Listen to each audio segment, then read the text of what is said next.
నమస్కారం. 2024 సార్వత్రిక ఎన్నికల తర్వాత ఆ, భారత రాజకీయాల్లో అంతా మారిపోయింది కదూ. అవునండి, పూర్తిగా. బీజేపీకి సొంతంగా మెజారిటీ రాలేదు. దాంతో ఇప్పుడు సంకీర్ణ ప్రభుత్వం నడుస్తోంది. నిజమే. మరి ఈ కొత్త రాజకీయాల్లో ప్రధాని మోడీ, ఏపీ మంత్రి నారా లోకేష్ మధ్య ఏదో ఒక ప్రత్యేకమైన సాన్నిహిత్యం కనిపిస్తోంది. అవును, అది అందరి దృష్టిని ఆకర్షిస్తోంది. దీని వెనుక అసలు కథ ఏంటి? దీని గురించి కాస్త లోతుగా మాట్లాడుకుందాం. తప్పకుండా. ఇది ఊరికే పైకి కనిపించే పరిచయం కాదు.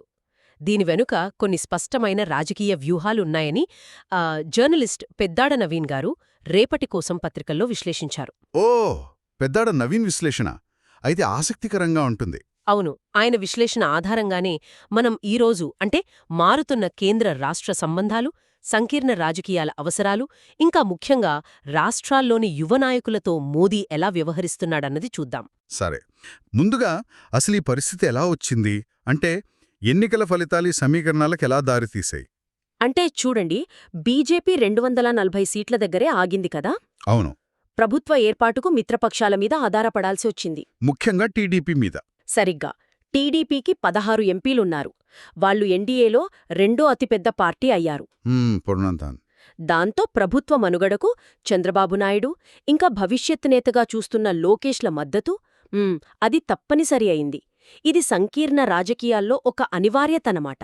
అయితే ఇప్పుడు లోకేష్ పట్ల మోదీ చూపిస్తున్న ఈ శ్రద్ధ, ఈ ఆసక్తి అంతా కేవలం ఈ రాజకీయ అవసరం వల్లేనా? లేక మీరన్నట్టు పెద్దాడ నవీన్ చెప్పినట్లు ఇంకేదైనా కారణముందా? లోకేష్ విధానాలేమైనా? రెండూ ఉన్నాయండి. అంటే రాజకీయ అవసరం ఖచ్చితంగా ఉంది, అది కాదనలేం. కానీ లోకేష్ రాజకీయ విధానాలు కూడా మోదీకి నచ్చుండొచ్చు. ఉదాహరణకి ఆయన టెక్నాలజీ మీద, పెట్టుబడుల మీద ఎక్కువ ఫోకస్ పెట్టడం. అవును, అది గమనించాం. అలాగే కేంద్ర రాష్ట్ర ప్రభుత్వాలని ఆయన డబల్ ఇంజిన్ బుల్లెట్ ట్రైన్ సర్కార్ అని పోల్చడం. అంటే రెండూ ఒకే కూటమి అయితే అభివృద్ధి వేగంగా ఉంటుందని చెప్పడం. ఆ మాట బాగా వాడుతున్నారు కదా. అవును, ఇవన్నీ మోదీ ఆలోచనలకు, ముఖ్యంగా ఆయన వికసిత భారత్ లక్ష్యానికి దగ్గరగా ఉన్నాయని ఆయన భావించుండవచ్చు. కర్నూలు సభలో లోకేష్ను దగ్గరకు పిలిచారు కూడా. అవును, అది కూడా ఈ వ్యూహాత్మక ప్రాధాన్యతను సూచిస్తుందనే అనుకోవాలి. ఓ, ఇది చాలా ఆసక్తికరంగా ఉంది. మరి ఈ ధోరణి, ఈ ప్రాధాన్యత కేవలం లోకేష్ వరకేనా? లేక ఇది మోదీ పెద్ద వ్యూహంలో భాగమా? ఇతర మిత్రపక్షాల వారసుల విషయంలో కూడా ఇలాగే ఉందా? ఇది ఒక విస్తృత వ్యూహంలో భాగమేనని అనిపిస్తోంది. అలాగా? అవును, మిత్రపక్షాల్లోని తర్వాతి తరం నాయకులను, అంటే నెక్స్ట్ జనరేషన్ లీడర్స్ని గుర్తించి ప్రోత్సహించడం, దీని ద్వారా కూటమిని బలోపేతం చేసుకోవాలనే ఆలోచన కావచ్చు. ఉదాహరణలున్నాయా? ఉన్నాయి కదా. బీహార్లో చిరాగ్ పాస్వాన్, ఆయనకు 5 ఎంపీలున్నారు. యూపీలో జయంత్ చౌదరి 2 ఎంపీలు. ఇలాంటి యువ నేతలకు ప్రాధాన్యత ఇస్తున్నారు. నిజమే. కాని ప్రభుత్వ స్థిరత్వానికి టీడీపీకి ఉన్న 16 మంది ఎంపీల బలం చాలా ఎక్కువ.